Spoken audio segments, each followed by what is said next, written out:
Hello, everybody. Welcome. You've joined us for Love and Sex Behind the Iron Curtain, 20th Century State Socialism in Eastern Europe. My name is Carrington Morris. I'm on DSA's International Committee, this is a co-production of the International Committee, DSA SocFem, and Lux Magazine. We're going to get started in just a minute. Polina, Polina Aronson will be introducing the program today. Thanks. Polina? Hi, everybody. It's really great to see all of you here. My name is Polina Aronson. I am a sociologist and a journalist. I do research in the area of sociology of emotions, and I also work as an editor for the Russian language section of Open Democracy. And I'm really, really happy to introduce my three wonderful colleagues and my friends to big extent, Kristen, Ghodsee, Kateřina Lišková, and Agnieszka Kościańska. I'll introduce the three ladies in alphabetical order to me. So I'll start with Kristen. Kristen Ghodsee is a professor of Russian and Eastern European Studies at the University of Pennsylvania. She is the author of 10 books, including Red Hangover, Legacies of the 20th Century, and Second World, Second Sex, both published by Duke University Press. And Kristen also writes for non-academic publications, and she publishes in places like the New York Times and Foreign Affairs and Jacobin magazines and many others. And in fact, her most widely read book is a nonfiction based on her academic research, but very accessible to non-academic readers, with a very provocative title, Why Women Have Better Sex Under Socialism and Other Arguments for Economic Independence, which was published in 2018 and since then has been translated into many languages, including the Eastern European languages. And I'm sure Kristen will tell us a lot today about how her book was received and the parts of the world she is writing about. And Kristen spent years researching what happened to women in countries that transitioned from state socialism to capitalism. And she argues that unregulated capitalism disproportionately harms women, and that we should learn more from the past, and that by rejecting the bad and salvaging the good, we can adapt some socialist ideas to the 21st century. And I'm sure there will be a lot to discuss on that front today. Our second participant is Agnieszka Kościańska, and she's an anthropologist, and her primary field of research is Polish sexology and sex education. And Agnieszka has a professorship in the Department of Ethnology and Cultural Studies in the University of Warsaw, and currently she's also teaching in Oxford.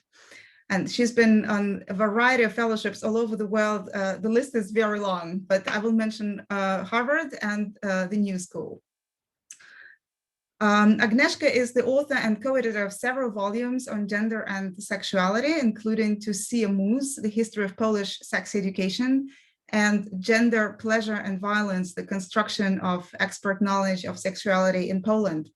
And Agnieszka is drawing her research on participant observation, on archival materials, and of course on interviews with a variety of experts and with people who received this expert advice. And her main argument is that before the 1989, sexual expertise in Poland was actually a lot more progressive than afterwards. And we will find out more today about how this seeming paradox could have happened.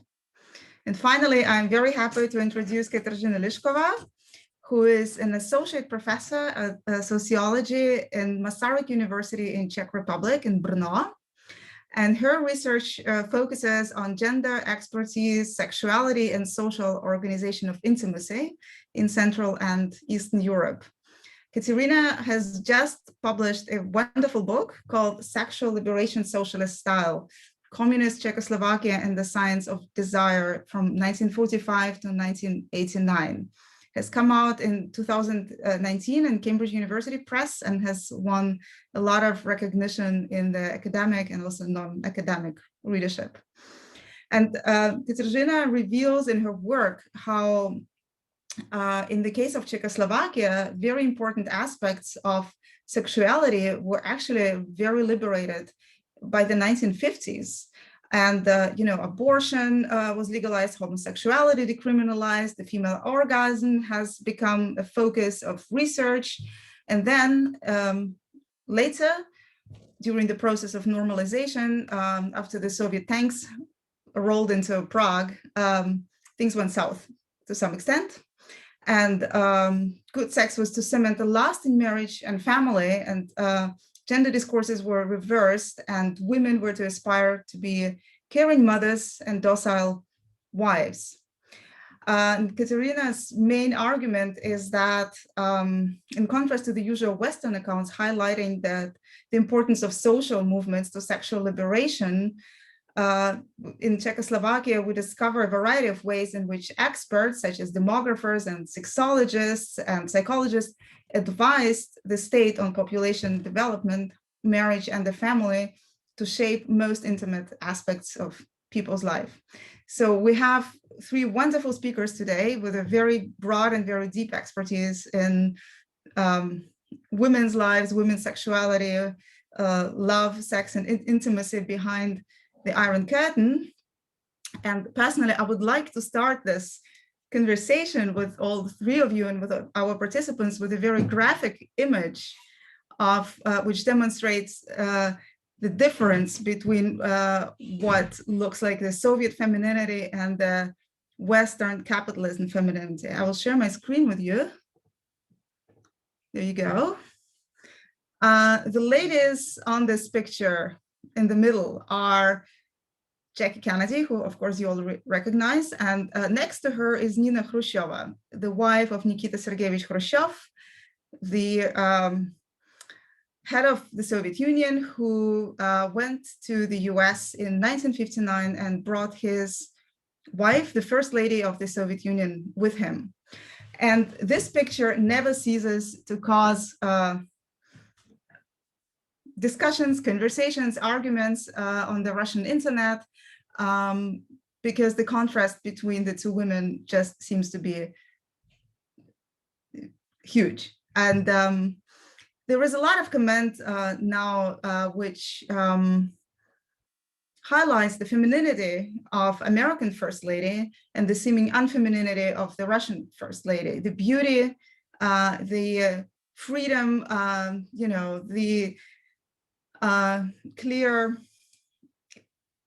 the clear sexuality of the American president's wife and the unsexuality of the Russian First Lady. And the question here is, what do we actually see here? What is this picture telling us? Is it telling us that the lady on the left is really free, emancipated, living a full sexual life, having a great time in her intimate life, and the lady on the right is oppressed, has no sexual desires, doesn't know what intimacy is, and as the famous saying about the Soviet Union goes, there is no sex in the Soviet Union. Is it really true? What do we actually see here?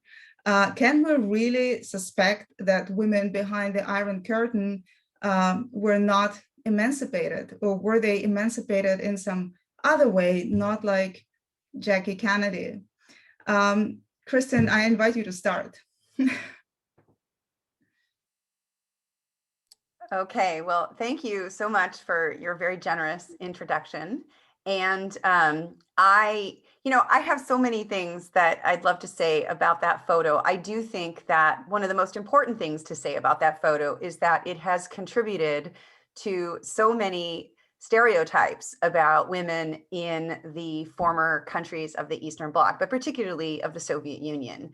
And one of the things that I know Agnieszka and Kateřina and I really want to talk about today is the diversity of experiences. In the United States, we generally tend to have one vision of what life was like in 20th century state socialist countries in Eastern Europe. And that vision in the United States is largely driven by Cold War stereotypes and particular kinds of discourses that circulated in this country about how Soviet women might be equal, but they were unfeminine. And that because they were able to work. They didn't have time to care about their, their beauty. That these two things were mutually exclusive. In fact, I just saw an article. I found an article in 1957 edition of U.S. News and World Report, which specifically says that Soviet women are unfeminine because they work outside the home. So clearly that image that you showed sort of perpetuates that interesting stereotype. Now, I think that obviously we can consider, Jackie Kennedy there as, obviously her husband, I think, is sleeping with Marilyn Monroe at this very moment. She is a kind of trophy wife. She's presented in a kind of commodified way. Her fashion sense, her poise, her femininity is something that's obviously being done for a male gaze. Clearly, that's not what's happening with Khrushcheva, right? There's no male gaze that's going to be pleased by that particular image of her. And so I think that that's a really interesting way to think about this. Who is consuming these images and for what purpose? But I also want to say, and I'll turn it over to my co-panelist here, that I do think that in many countries in the former socialist bloc of Eastern Europe, femininity was very highly prized. And a lot of women put a lot of work into dressing in a very fashionable way and actually making themselves appear feminine, in some ways even more so than American women, especially after the advent of the women's rights movement. So that there was often this interesting imbalance that American women come to be seen as somehow unfeminine, masculinized, and Eastern European women are the ones that are kind of overly feminine. So I think that we really have to strive very hard to challenge the stereotypes that we have about life in the Eastern Bloc before 1989 or 91, and also gender roles and women's roles in the Eastern Bloc, because there's so much that we could learn from these countries, and we're just not exposed to them and the knowledge that's being produced about them in the United States in this day and age.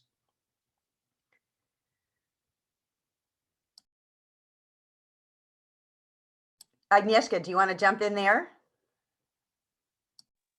Sure, thank you. Yes, I think that this image, when I look at this image of Khrushchev's wife, I think that it was, in many ways, in Poland, it was contested, and a lot of women wanted to look like Jackie, and especially after in the late 50s and in the 60s and onwards, this image of a Soviet women was really very much contested, but it came with a price, because that was also, this contestation also meant pushing out women from the labor market and pushing them into those feminine jobs, and going to feminine jobs meant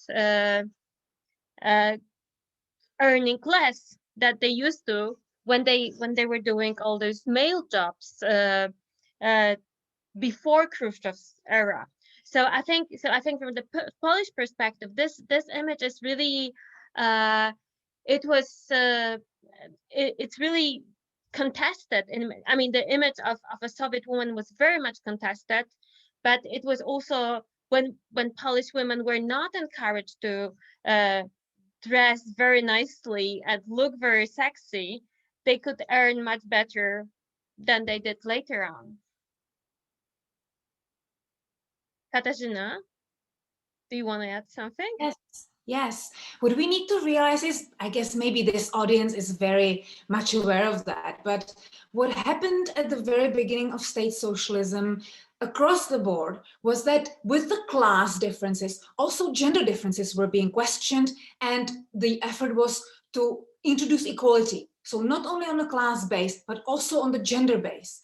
Equality between men and women was introduced to the legal codes, both for women who were able to enter higher education in growing numbers, also paid work, and also in their domestic sphere, women were for the first time put on equal terms with men. So wives could own the half of the property, could decide over their children, and could decide over themselves. if and where they want to go to study, if where they want to go to work. They did not have to listen to their husbands and reside in the same home. So there was this experiment going on which was attempting to change society on class and gender basis.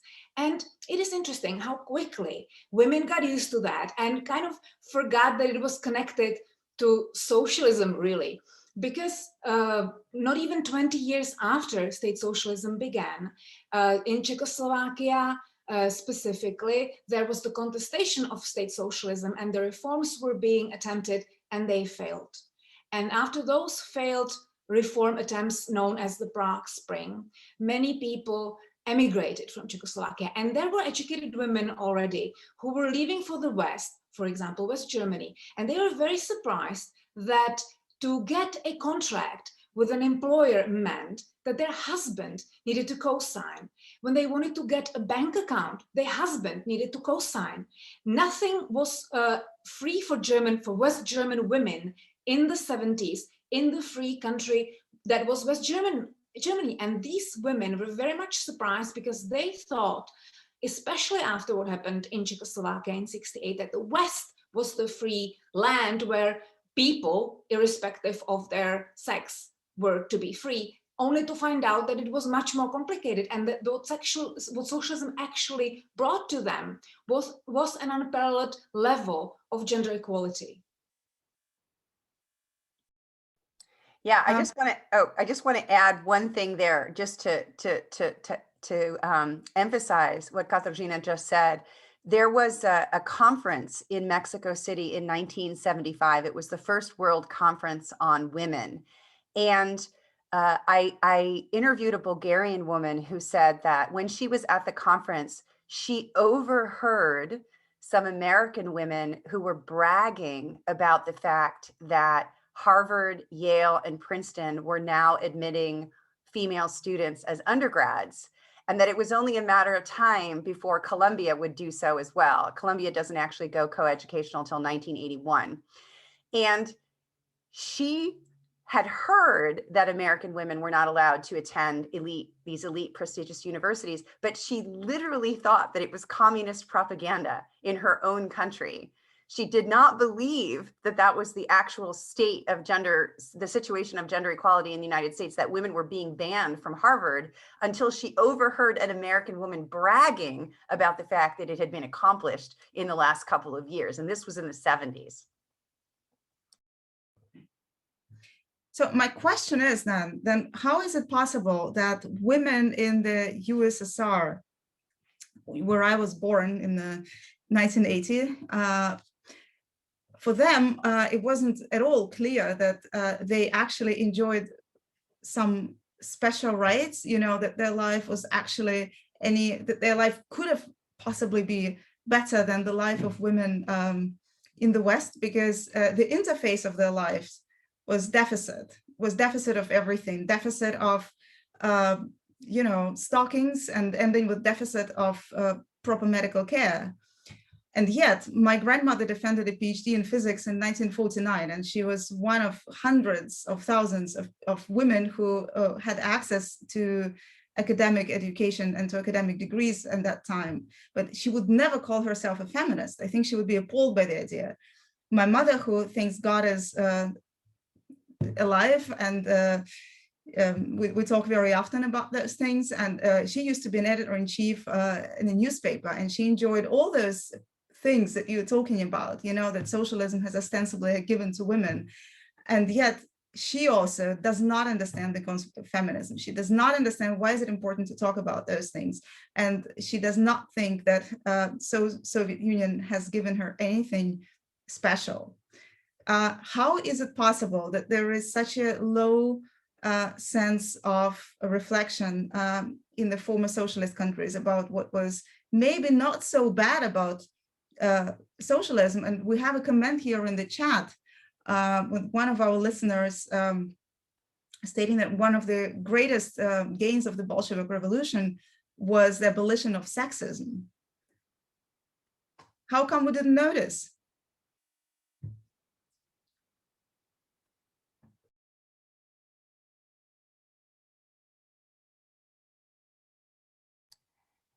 Kateřina, Agnieszka, do you want to jump in here and maybe bring some experience from other countries?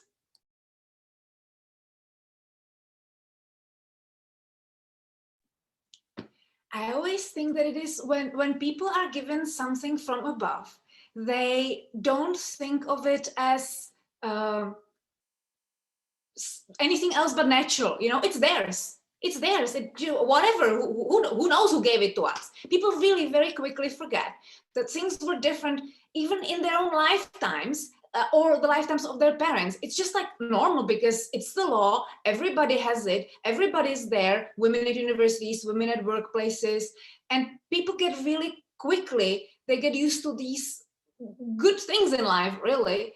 And this, what we are talking about today, about this bad image of communism, is also a retrospect image, 30 plus years after state socialism had ended and was defeated by capitalism, right? So people's memories of what life was back then are also formed and tainted by what happened afterwards. And unfortunately, gender equality and many of these accomplishments get lumped together with all that bad communism. And we need to realize that, of course, communism did many things poorly, and of course atrocities happened, and especially in the early 50s, when, as I said, gender equality was codified into law for the first time in those countries, right? So at the very same time, we have equalization of half the population, and let's call it mathematically imprecise, the bigger half, because women and even children got equalized in the law. And then at the very same time, you have political camps where prisoners are sent. You have people being robbed of their even very little property they had, because the idea was that people were not to own private property, such as land, right? So there were things that were happening that were very horrific at the very same time of this great equalization. And what we cannot do, especially nowadays, is to distinguish between the two and to say, yes, one is wrong. To put people in camps for their political opinions is absolutely wrong, but it is absolutely good to equalize women's standing with men's. And we need to realize that these things happening at the same time have a different ethical valence. And that we have problems with that, especially in retrospect. Why do we need socialism for that? Aren't the Western states doing the same? I'm trying to provoke you here a little bit. Agnieszka, I see that you're... Yeah, I just wanted to add what Kateřina just said about, thinking about the past. And I think from the Polish perspective is really interesting here, because the last few years of socialism in Poland is not the best period with the martial law and the total economic crisis. So all these things about gender equality were taken for granted because they were just there and people really didn't reflect on them. And but then what most people remember from socialism is its last years, which were not the best period of socialism in Poland. So I think it's really difficult to talk about these things in Eastern European countries, because people have their memories and they remember things they remember that they have to wait in line for food, and all those things related to gender equality were just obvious. And nowadays, when abortion was banned in Poland, now people remember, well, it was this time which was called socialism, where reproductive rights were so obvious for women, and they are not anymore. So I think that these are the things you take for granted, and then you just don't remember them. Sorry for barging in.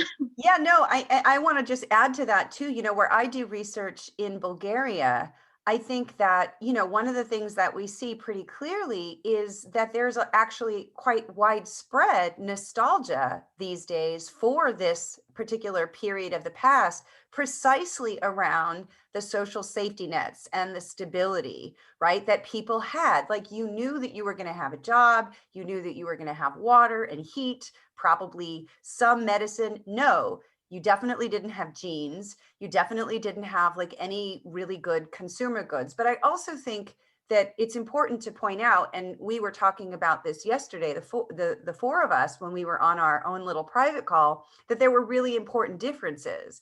The Soviet Union had many, many more consumer shortages than a place like Czechoslovakia. And I think, Polina, you gave this wonderful example of the maternity handbook that your mother read and what she was expected to pack to go to the hospital, right? And since the book had been written in Czechoslovakia, the advice for what a woman should bring to the hospital was completely different than it was what it could possibly be in the Soviet Union, because most of the things that women had access to in Czechoslovakia, you didn't have access to in the Soviet Union. Soviet Union, you could not bring anything into a hospital by definition, because you were treated like an animal. You were stripped of all your possessions and just pushed, into some hospital robe, and nobody would attend to you. And the maternity hospitals were probably the most terrible experience any Soviet woman could go through. So I think these internal differences are really, really hugely important. And when we're talking about reproductive rights, it is well known that in the Soviet Union, abortion was the most widely spread means of contraception, which of course it's not meant to be. And we don't really know the exact figures, but my colleagues and your colleagues from Russia, from European University in St. Petersburg, they try to draw up on some statistics, and the assumption is that 6 or 7 abortions per capita per woman in the course of her lifetime was just a normal thing. This is definitely, not something we would wish any emancipated woman in any country.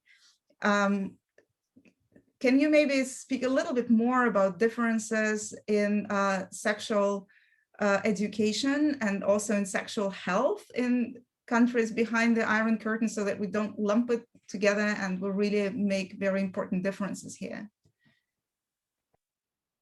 So I think Poland is an interesting example here, because we all know that the major feature about Poland is Catholicism. So you could think that in a Catholic country, you cannot have any reproductive rights or any sex education, and this was just not true. So Poland legalized abortion in 1956, and all sorts of other forms of birth control were accessible, sometimes in shortage, but often not in shortage. And sex education was already introduced. Sex education more historically was in Polish schools already in the interwar period, but under socialism was introduced to Polish schools in the beginning of the 70s, with often quite progressive message about students would learn about contraception, would learn about gender roles. And the interesting things was that it was going more and more progressive in the 1970s and 80s. And in 87, there was this really super progressive sex book, handbook for sex education for 15 years old, year olds introduced into Polish schools. And the book was really extensive about contraception, really extensive about sexual pleasure. It really totally normalized homosexuality and transsexuality, and it was really very sex positive book. But it was just removed from schools under the pressure of the Catholic Church quite quickly. That was in 1987, and then the sex education in Poland after communism was prepared by exactly the same people who removed this progressive sex book from schools in 87. So then there is differently that we think about progress, that good things came from the West, and good things came with democracy and capitalism. And when it comes to sex education, it really, really got worse in the 1990s, and it's getting worse every year, and especially today. And the same with abortion, which was delegalized now first in 93, and now last year just almost completely. So I think that was sort of an image of Poland under socialism and later. Yeah, and if I can just sort of plug this, the GDR. So in the East German context, this was a book that was published in 1969 in the GDR. It's called Man and Woman Intimately, and it is a very explicit and frank guide to human sexuality, which was widely made available. I believe it was the second most popular book sold in the entire history of the GDR. And it was translated. This copy that I have is the Bulgarian version. I don't know if you can see that. And it has really explicit instructions about things like that have to do with pleasure. And, there are some dated things here. It's not as progressive as one might imagine for 2021, but for its time and for as widely as it was disseminated, because it was translated into many, many languages. It was translated into Spanish and it made its way to Cuba. And from Cuba, it made its way all across Latin America, because in Catholic countries, having a book that was this detailed about human sexuality was really rare. Even, by the way, interestingly, the East German book found its way into West Germany. So just to emphasize what Agnieszka said, there was an East-West transfer of knowledge around sexuality. The East was far more progressive in an earlier period of time. And I know that Kateřina can tell us a lot of interesting things about Czechoslovakia. Oh yes, sexological research was very progressive and very thorough in Czechoslovakia, and it's already in the 1950s, so in the decade when definitely in Western countries was mostly silence, and in many Eastern countries there was sexuality as such was not discussed or researched. The Sexological Institute in Prague was very active and was conducting research on the female orgasm. And how it came about is actually very typical of a socialist country, because countries after the war on both sides of the Iron Curtain were trying mostly to increase their fertility. In a state socialist country that was Czechoslovakia, problems with fertility were covered by national health insurance. So women who could not conceive were treated by medical doctors and also went to a specialized spa. And in this spa, in a small sweet town called Františkovy Lázně, there were thousands of women treated for infertility. And the local gynecologists who were talking to these women and of course examining them realized that about 10% of them did not have any somatic problems whatsoever. From the perspective of the gynecologist, these women could perfectly well conceive, yet they could not. And what united those women were their complaints about their marital life, which the gynecologists rightly understood as problems in sexual realm, and invited the sex doctors from Prague, who came and conducted a large survey with these women. They spoke to all these women in hour-long interviews and had a group for comparison of currently pregnant women. And these doctors and trained nurses were asking these women all sorts of questions about their life, about their education, their upbringing, their current life, their current workplace experiences, their marriage.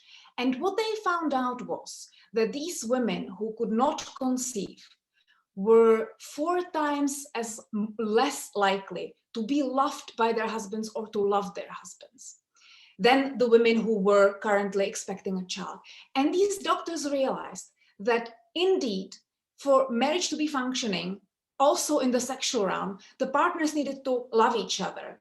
And as many of you know, love and socialism are very old thoughts that go together. And to these doctors, it kind of rang true, right? These marriages were loveless, were based on convenience, but not love, not mutual respect. And of course, the sex life did not work. So that was the core of the problem.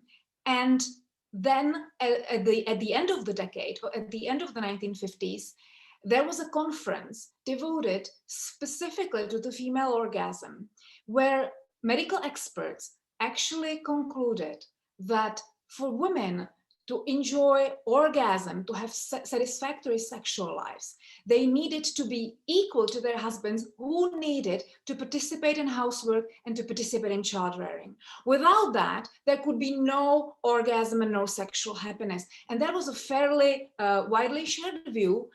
And those those medical experts at that conference were also aware of how overworked women often were, because as we said, women obviously worked full-time and without housework technology and help of their husbands, they were really tired. But those doctors also recommended to women not to quit their job, not to rest and do nothing. For a woman to be truly happy in life, she needed to work, because work was the source of self-worth and obviously money. And without that, women could not be happy. But it was the work of their husbands in their homes which was to bring sexual happiness to women, which I think is a very progressive notion by any standards, let alone in the 1950s, early 1960s.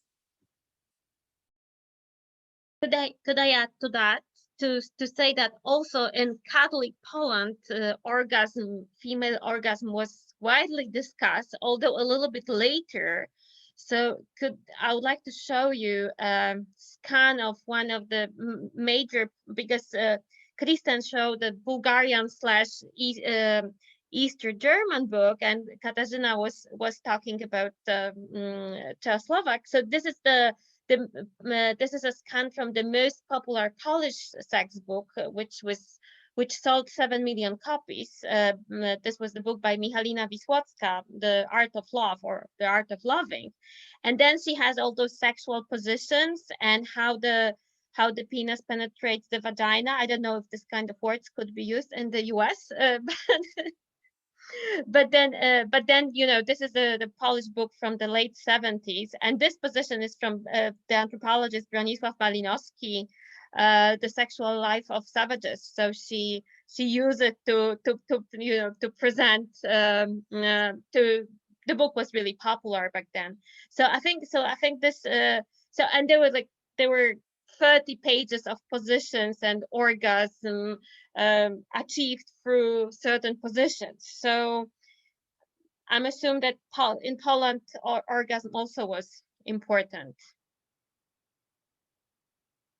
Yeah, and just to say, just again, the GDR example, what's really fascinating about this book is that it actually starts, when you read the introduction of the book, the first thing that you see are tables that describe what Siegfried Schnabel calls the orgasm gap between men and women, right?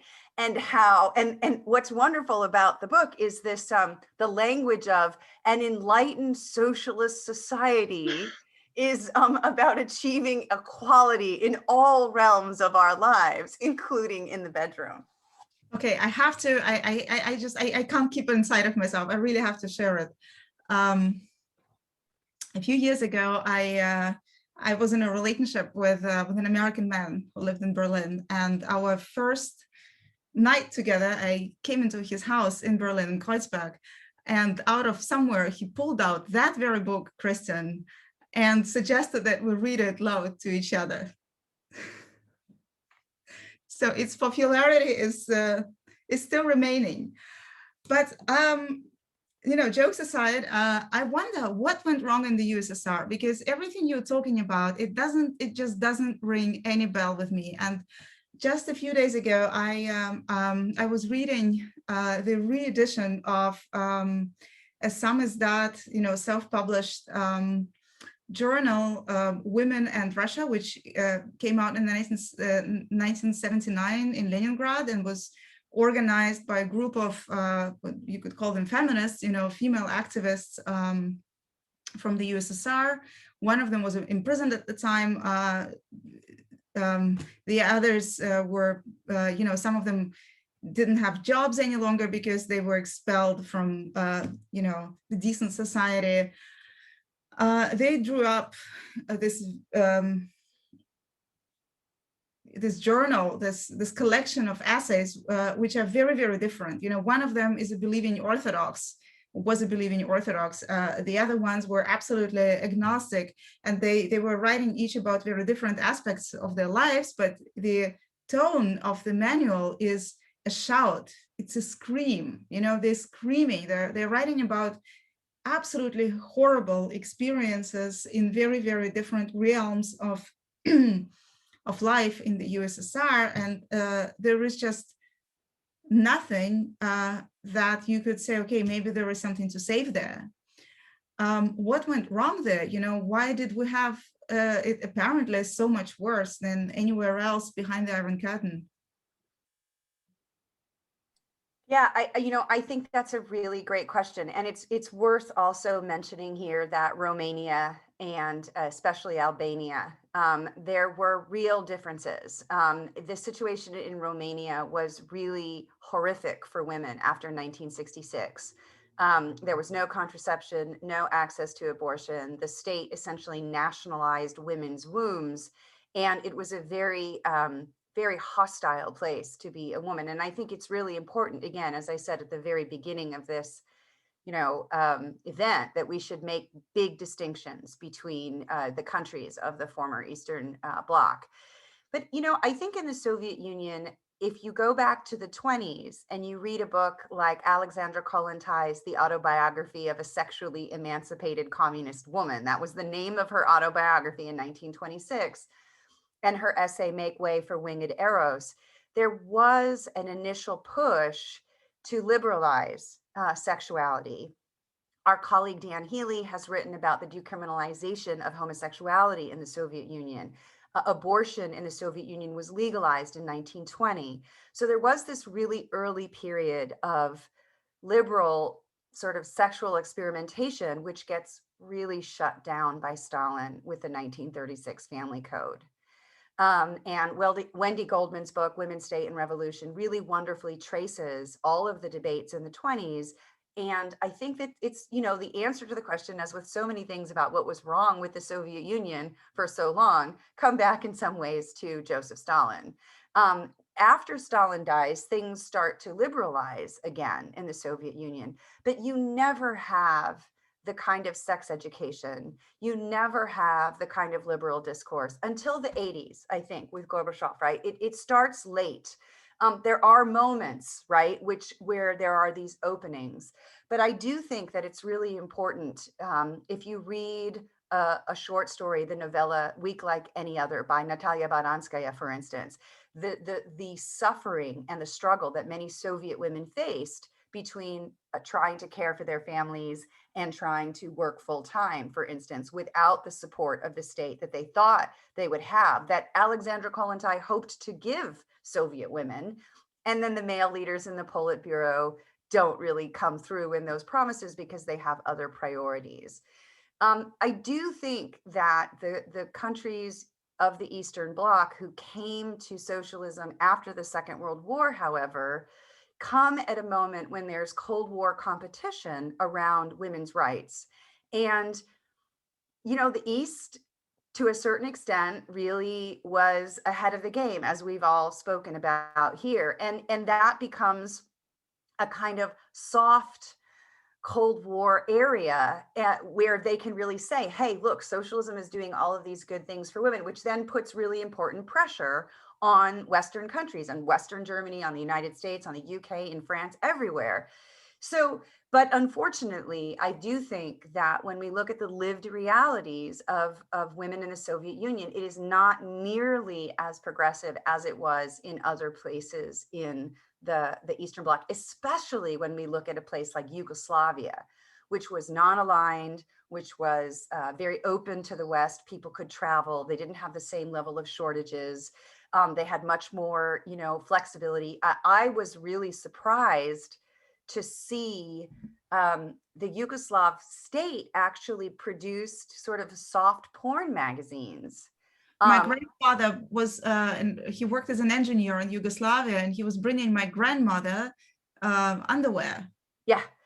Yeah, they had like sort of like soft erotica, which was, of course, as you can imagine, hugely popular in Bulgaria because they couldn't get that kind of stuff.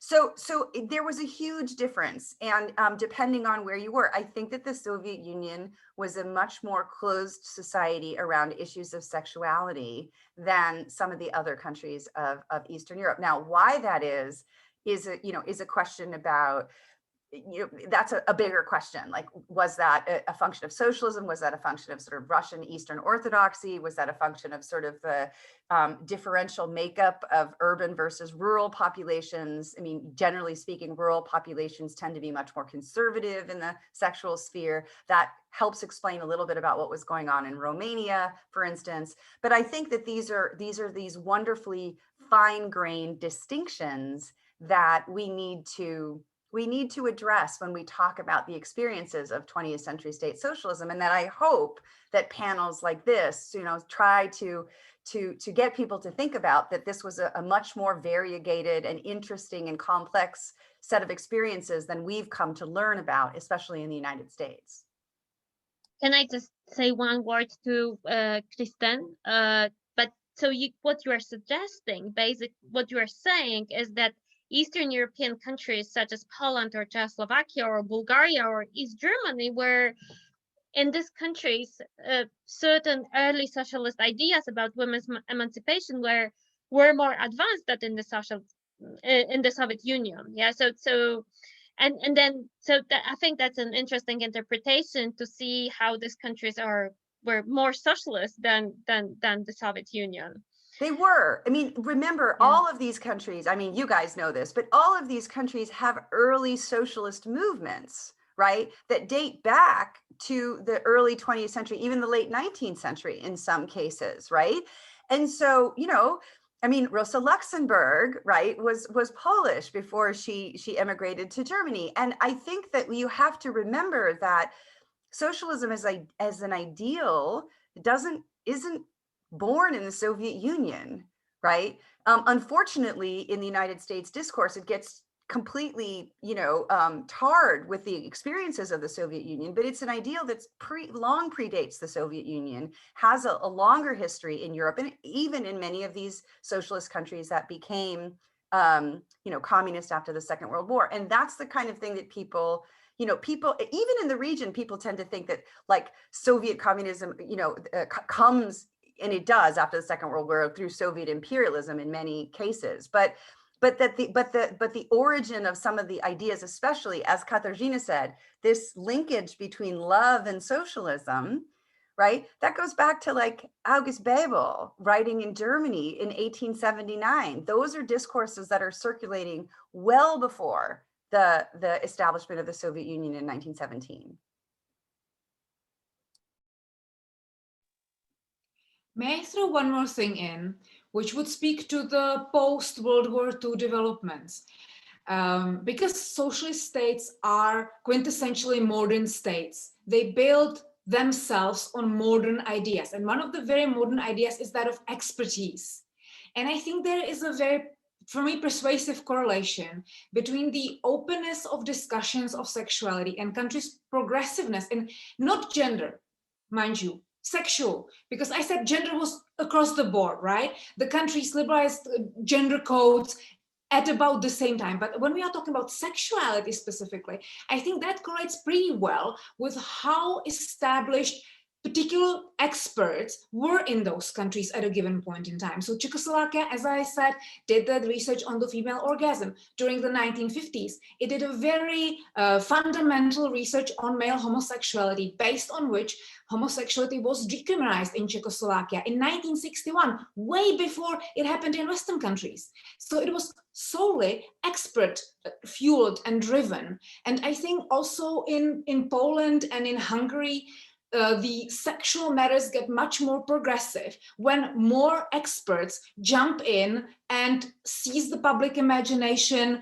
And of course, expertise is a big currency in a modern society. And again, socialist states were modern societies, were prided themselves on expertise and modernity. And this is just one part of expertise that was very crucial.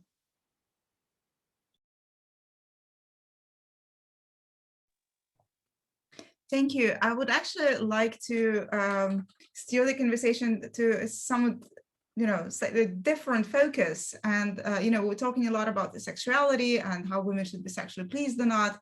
And we have so far not really given much attention to women's labor rights in all those countries, because as one of our listeners has pointed out in the chat, that it's not the sexual positions which actually make bring the woman an orgasm.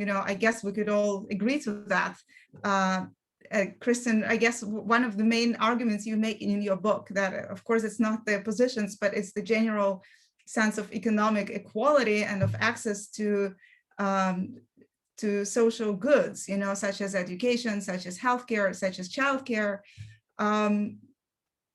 What about the women's labor rights? How are women accepted to the labor market behind the Iron Curtain, and can we really claim that it contributed to their happiness?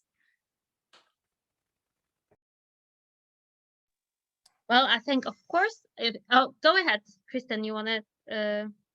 Yeah, so I think it really contributed to their happiness, and because they gave them independence and social networks outside of traditional networks of family and kin networks, and it allowed them sort of balance in the relationships with their husbands, as they didn't depend on them financially. And of course, divorce was quite easy. I think it's all over the blog where you could quite easily divorce. And then there was this expertise, not only positions, which I mentioned, but that the comment I think also refer not only to labor rights, but also to other things you do to achieve orgasm, except from positions. So of course, this book discuss this too. So I would say that definitely there was the possibility to have a job and not to be dependent on your male partner. It was a huge step, but at the same time, I think we should remember that it was different in various moments. So for instance, in Poland, women could get much better jobs in the early 50s, where they were allowed to work as miners or in various forms of heavy industry. And it didn't mean such a strong physical work, because sometimes there were a lot of machines that could support their work, but then they could earn much better than later on in those typical female jobs, which pay much less. So I think gradually the position of women on the labor market in Poland deteriorates. From in the 70s and 80s, they were pushed to more feminized positions on the labor market. I don't know. I think. Oh, go ahead. Yeah, I just wanted to encourage you to. What I was going to say was that I also think that we should, really understand the importance of what Polina mentioned earlier, that her grandmother got a PhD in physics in 1949, right?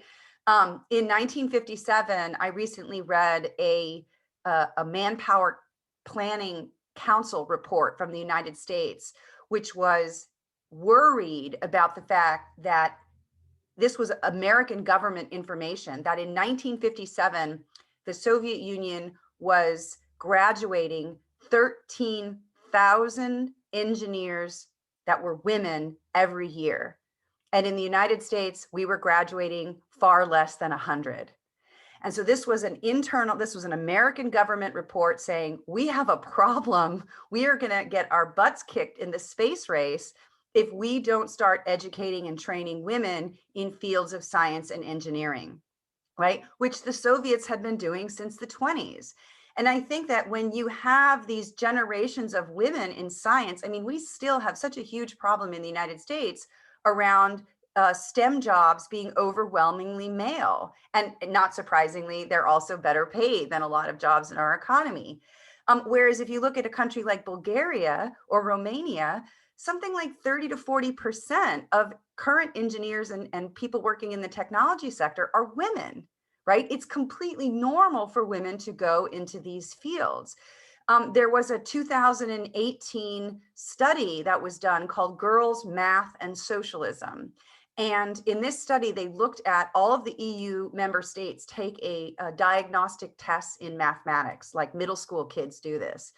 And what they found, this was such an interesting study, it was done by German researchers, was that the gender gap in math in former socialist countries was considerably smaller than it was in capitalist countries, countries that had been capitalist since the Second World War. And in some of those East European countries, there was no gender gap at all. And this is 25 years after the collapse of socialism. So these rights for education and training and being able to have a professional career in what had been previously masculinized sectors of the economy were incredibly important and still have reverberations to this day. If we had women with PhDs in physics in 1949, we might have had a few, but they were a very small number. But the world would be much more hospitable in the American university today to women in physics, it's not. It's still a very hostile place for women who want to go into these STEM fields. And I think it's important to realize that for all of their faults, and there were many faults, I want to emphasize what Polina said, right? There are a lot of negative things here. We should not try to whitewash those things. But for all of their faults, there were these achievements, and we should not erase them retrospectively. We should remember that there were these moments where women's emancipation and love and sexual pleasure, are part and parcel of a vision of the world, which is much more just and equitable. And I just think that, we should try to recapture some of that energy, not only in the public sphere, but also in our private lives as much as we can anyway. Do we want to take some questions from the audience, or I don't know, or do we want to just Todd? Yeah. Karen, can I just add one more thing to pleasure? I think today's sex experts would emphasize two things when it comes to women's pleasure: that it's birth control and financial independence. Putting sex outside of context of reproduction and dependence on a male partner. And I think these two things were given to women in socialist countries. So just to answer very briefly to Polina's question. But let's take some questions from just to make sure that everybody knows how this technology works, you can all raise a hand. So you have this icon where you can sort of virtually raise your hand, and then we will be able to take a question from you, or you can write in the chat, and then we can refer to your question as well. And also for people who are watching on Facebook Live, you can also post a question on Facebook, and Polina is monitoring those questions as well, because I think there are some people that are watching only on Facebook. That's correct. There are 26 listeners on Facebook, and I'm happy to monitor the questions in the comment section here.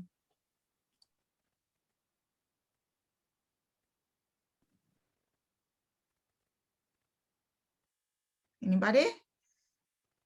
You can just put a question in the chat. That's correct.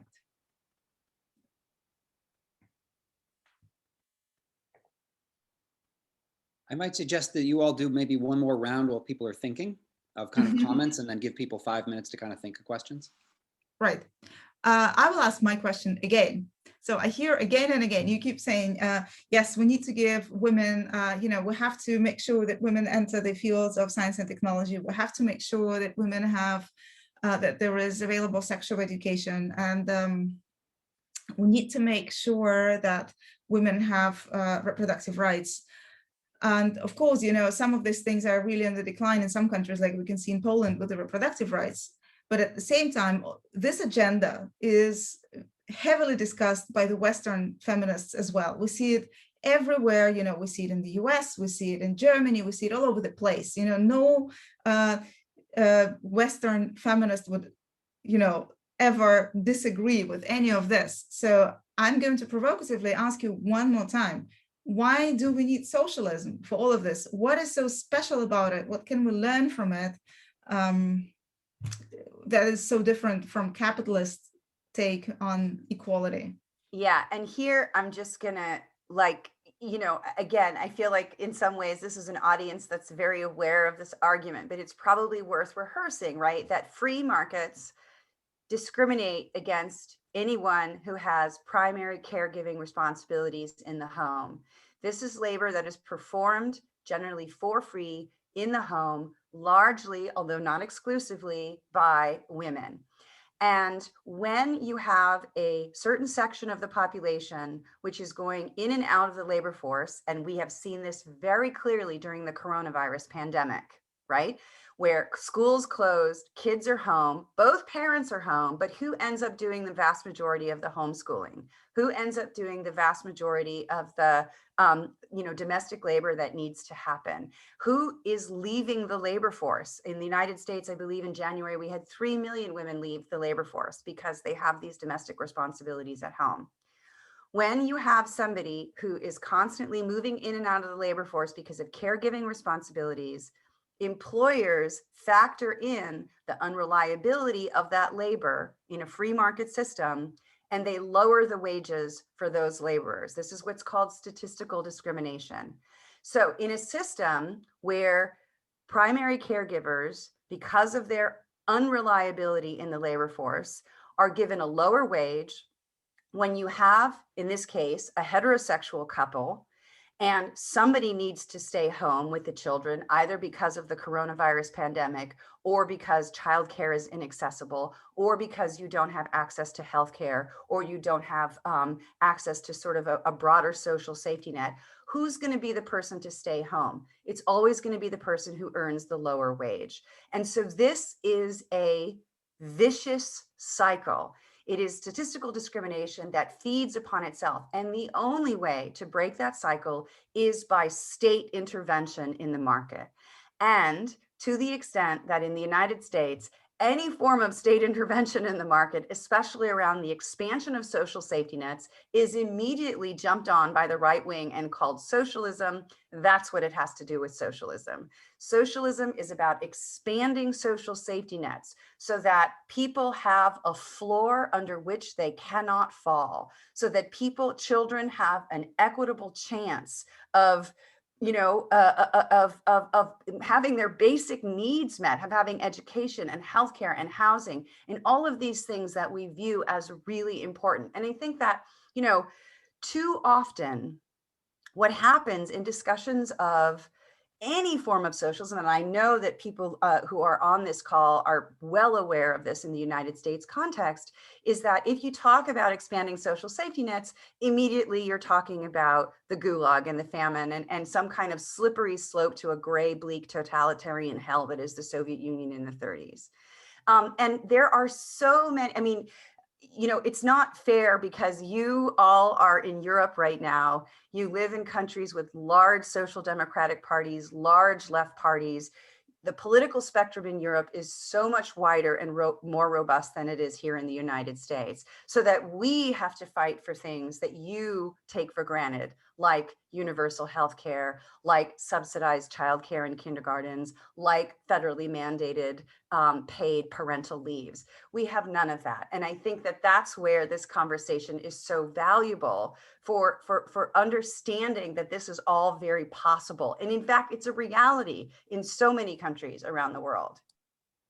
And if I could add to that, I think another dimension here of the state versus the market is also how the development of expertise, which was so important in socialist Eastern Europe, how the development of expertise is being modeled on based on how the expertise is being financed. If it's financed by the market, in case of sexology or sex therapy or whatever related to sexuality, it's often financed by the pharmaceutical industry, which of course wants to sell more drugs.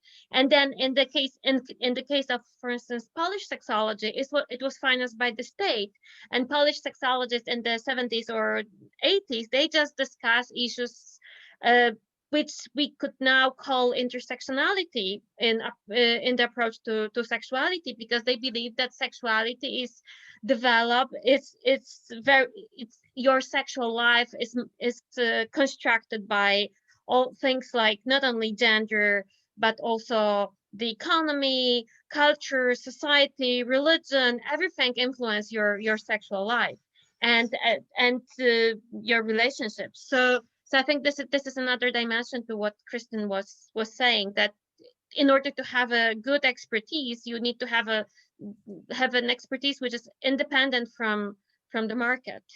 But of course, it could serve other means under state socialism, but still it's a different model. Thank you very much. We actually have quite a few questions on Facebook cropping up and here in the chat. So I will first let Joy-Ann to ask her question, because she was the first in the line, so to say, and then we will cover all the questions in the chat. Please, Joanne, you need to. Thank you. Thank you. Can you hear me? Yes. Okay. I've never articulated this before, so I hope it comes out okay. I feel that at least since Harvey Weinstein's exposure as a rapist and serial harasser, we've been witnessing the increasing courage of so many women to speak up and expose the harassment they've experienced at work and in other places, and in a way we never have before. And in Ronin's book, he talks about how Weinstein even hired the former Israeli defense agents. And what's the name of that company they came from? Anyone remember? It's on the tip of my tongue. I can't call it forth right now. But it's the Blackwater, I think. But it's, no, not Blackwater, but something like that. It might have been Eric Prince's, one of his groups. But it's the first time I've heard people like this hired to fight claims of, you know, sexual harassment. So I thought that was an important term. But I haven't really seen much written by socialist feminists or the left on this type of development. You know, I think it's more than important men using an additional tool of power in their toolbox, because in my life and in the lives of other women, I've seen too many people of equal or lower status engage in similar behavior. Also in this country. Sorry, do you think you could wrap up your question, because we have so many others? I'm really sorry to interrupt, but we have other people in the line here. Thank you. So in the introduction, I remember the phrase was used, the social organization of intimacy. And I was wondering if, at least in research on Eastern Europe, the role of sexual violence and social harassment, etc., has been studied and written about in that context, within or outside of personal partnerships. Thank you. Thank you. You know, I'll just say that Elizabeth Wood, who is a historian of Russia at MIT, has written a really interesting book called The Baba and the Comrade. And in that book, she actually looked at a variety of court cases and legislation in the Soviet Union in the 20s. And in the 20s, the Soviet Union was already trying to create a legal framework for sexual harassment, which is really fascinating because they understood that especially young women who were working at factories, sometimes alone at night, were often subject to harassment by the male foreman. So I think that, you know, it's a question that hasn't been as well addressed in the Eastern Bloc. Again, I think maybe Kateřina or Agnieszka can talk about this in the Polish or Czechoslovak context, but I do think it's interesting that at least in the Soviet context in the 1920s, leaders were aware of this problem and were trying to create a system of penalties so to discourage men from harassing their female employees. Thank you.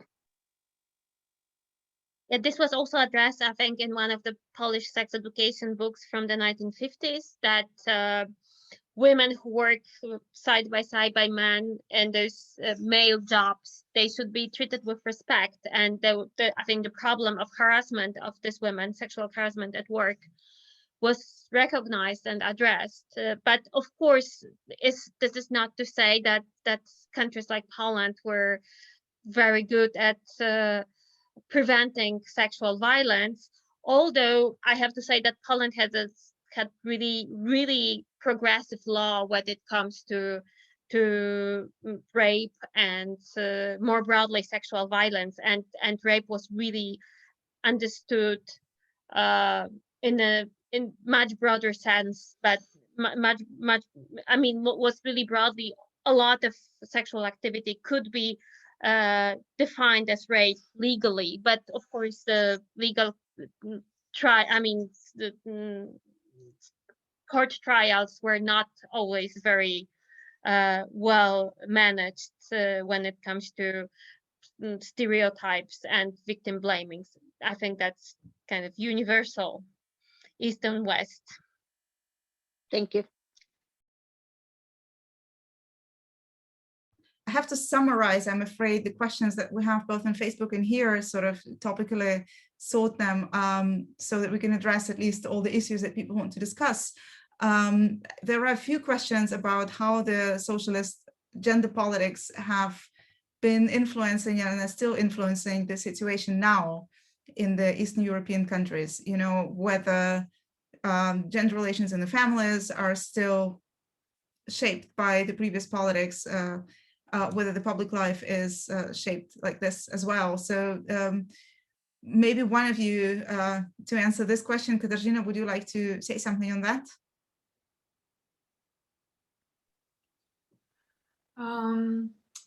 I briefly mentioned earlier that people in the 90s and onwards were very keen on getting rid of this communist baggage. So I think that what would happen often in Eastern countries, including the Czech Republic and Slovakia, was that many things that were connected to gender equality were labeled as communist, and people were trying to distance themselves from them.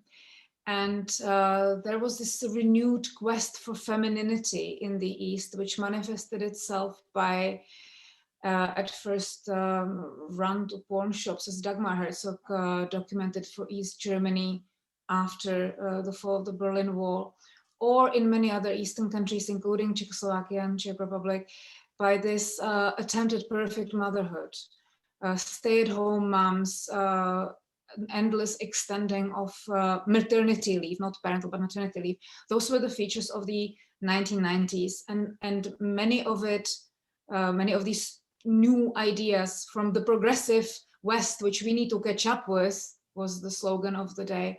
Those kind of shaped the decades to follow. And I think only recently the tide started to turn, in which people, at least some, have become more critical and maybe more deliberative about what was part of socialism, and maybe that what we can learn from the socialist past. But I think it would be very, very much contested still in present day Czech Republic if people specifically said, let's introduce this and that policy because it worked well in socialism. I don't think people would be open to hearing that. So I think this communist baggage was a big reason for people to kind of shy away from many things. Yeah, but at the same time, all the women who had their PhDs in engineering or physics or, I don't know, anthropology, they were still there. And they, at least in Poland, they, in the 1990s, they still work at universities. And for instance, my department, which is anthropology department in Warsaw, had a female, when I started work there, and I had a female boss. I had a female boss, and now we have a female dean. These are all the women who did their PhDs under socialism, and I think there was some kind of tradition of supporting female scholars. Maybe that could be seen as a heritage of socialism, because at least in anthropology, it's not so common to have so many female professors. I'm saying broadly, internationally, for instance, in the UK. Thank you. We have another question on Facebook about homosexuality. How was that treated in Behind the Iron Curtain? Because, you know, with all due respect to Czech and Polish sexologists, the discourse was very focused on reproductive health. It was very pronatalist. So can you say a few words about the perspective on homosexual life? Should I say, or Kateřina, do you want to? Go ahead, Agnieszka. Okay, so Poland decriminalized homosexuality already in 1932. So even before becoming a socialist country. But when it comes to homosexual life under socialism, I think it was the major feature was invisibility, and you can think about invisibility in various ways, because you can say it was wrong, and then you need activism to make homosexual life and homosexual rights visible. But a few years ago, I did a whole series of interviews with senior gay men, and some of them, not all of them, but many of them were talking about the 70s as this really wonderful time when they have all those parties and they could do whatever they want because nobody could really see them. Nobody could call them homosexuals because this was really hidden in the public discourse. So quite a few of these men were talking about this really great life and great travel all around Eastern Bloc. They would go to Bulgaria for the vacation, and they have huge networks all over, and favorite baths and favorite cafes, but they were not. They didn't have any political identity. So, and then we can say it was wrong, but we can also try to understand why they cherish this time as a time that they could live full life in secret. Let me add to this one thing which also applies to broader things than just homosexuality, but really ties into what Agnieszka just said, that we are measuring what liberation is by today's perspective. And today we have social movements and people can speak up and free themselves and identify themselves as this and that. And it's perfectly fine for many people, but this is not the only way sexual liberation can happen.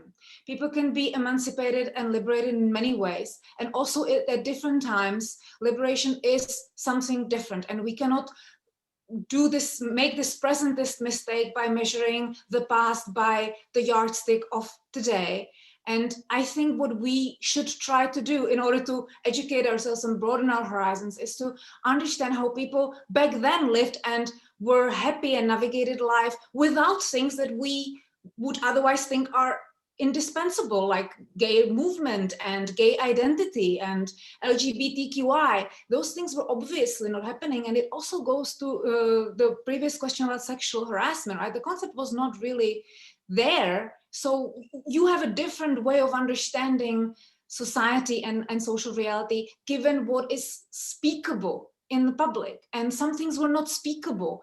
And exactly what Agnieszka just said, there was no clear connection of men, homosexual women, and lesbianism. There was lesbian, nobody knew what that was. So, you know, there are oral histories from Czechoslovakia where lesbian women who did not call themselves that, but who lived together, were bringing up children, were not called that by their environment because the environment, their school, their neighbors, they just did not know that name. And I would insist that this is also kind of freedom, a kind of freedom that we do not recognize today and maybe even devalue because of this political organizing that we can do today. And that's all fine and good, but I would encourage us to recognize different kinds of freedom and emancipation that are the Western political liberal ones. Thank you. I think it's actually a really important point about freedom from external conceptualizations. You know, at the absence of some concepts, we don't use them, and it may also have a liberating effect on us. There is a question in the chat which I think pertains to that discussion about what was psychoanalysis like behind the Iron Curtain, you know, because the way we talk about our lives now is so therapeutically imbued. You know, we use all these concepts from pop therapy, from pop psychology to talk about our lives, and harassment is also a part of this. What was it like behind the Iron Curtain? You know, was there a therapeutic turn there as well or not? Kristen, do you want to say something on that? Yeah, I defer to my colleagues on the, especially Agnieszka, I think has written a lot about the therapy culture around sexology. Yeah. Yeah, but I thought that was a question to Kateřina, who wrote so much about the use of psychological concepts. But you know, maybe not narrowing down only to psychoanalysis, but more broadly to therapy. As I said earlier, the expertise was not so market dependent. So sex therapy was really developed as something really, really broad, which took into account not only physical problems, but also all sorts of psychological, but also culture or society dependent. So, and there was a lot of talks, and then coming back to the question on sexual violence, that you will not have a good sex life if there is violence. You will not have good sex life if you don't have space for it, and you will not have good sex life if you are uncertain about your future and you don't have money to feed your children. So I think all these things were taken into consideration, and I think that the good example to show how deep it went. So the sexology unit in Warsaw in the 1980s had a special, there was subunit to help transsexual patients, as they were called back then. So this unit hired a Catholic priest to help the transsexual patients to transition from men to women, or other way around, also spiritually in Catholic terms. So to become a Catholic woman or to become a Catholic man. So I think that was like really how deep the sex therapy was and how humanistic. And I think Czechoslovakia was different here, was more around the body than around the soul. But I think the Polish case shows very much the broad, very broad horizons of doctors from that period. I'm afraid we'll have to wrap up now. We only have just a few minutes left, and there have also been questions in the chat which all pertain to the same category. I would say it's about basically, to summarize, what is more effective, emancipation from the above or emancipation from the grassroots position, because we can see with the socialist example, we can clearly see how emancipation from the above works, and can we actually learn some lessons from this emancipation from the above for our grassroots work. I'll say each three of you has 30 seconds to say something, Jana, and then unfortunately we will have to stop here, and hopefully we'll come back to this wonderful topic sometime again. So Kristen, your shot, 30 seconds. Well, all I will say is that I think that often the point of organizing from below is to influence the above. So these two things are always in dialectical relationship to each other, but you cannot achieve anything only from below. You have to also achieve some power from above. And as we have seen, I think the example of 20th century state socialism shows that a lot, at least for women and families, can be achieved by changes in the legal, political, and economic structures from above. Thank you. Kateřina, you're the next one. Yeah, from above is necessary. It can change much quicker because it's above, but also people might not cherish it so much and might not identify with it if they don't feel they haven't fought for it, which might be what the 90s in the East show us. So of course the combination is ideal, right? But it can get frustrating to be pushing and pushing and pushing from below with very little change. So from above really needs to happen in order for our lives to change. Thank you. Agnieszka. So I can briefly say that we need both. And I think if you look very closely at the history of state socialism, you could see that both were there, that experts, they responded to the state, but they also responded to the patient's concerns and to the reader concerns, and that there was a constant dialogue between doctors and the patients, and they often modified what they wrote earlier and what the state wanted from them in order to respond to these concerns. So I think that we should also see that there was a lot of dialogue, and it wasn't only from the above, and it's never only from grassroots. And I think that the proper way is just somewhere in between. Thank you very much. Thank you very much.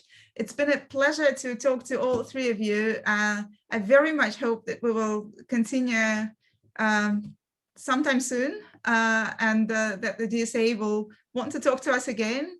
And I'm passing it on to Carrington. Thank you very much. Thank you all so much for such an engaging and informative panel. Really, really interesting. Really, I think we all really learned a lot. So please, if people can't see the Zoom chat, SocFem has listed ways you can get involved with them. Ali, maybe you could put those on the Facebook post for more people to see. And then we'll please stay tuned to the DSA's International Committee for ways you can get involved with us, whether as a member or even in leadership position. We expect to have more panels like this. So yes, thank you all for coming out, for people watching, people participating, yeah, look forward to seeing everybody again soon. Yeah, and especially I want to thank Polina and Kateřina and Agnieszka, who are all on Europe time, so it's quite late for them. So it was really lovely to have you guys Zoom in for this meeting, the beauty of technology. And thanks so much to SocFem and the International Committee for hosting us today. Thank you so much. Yes. Thank you. Thanks. Lovely. Thank you, guys.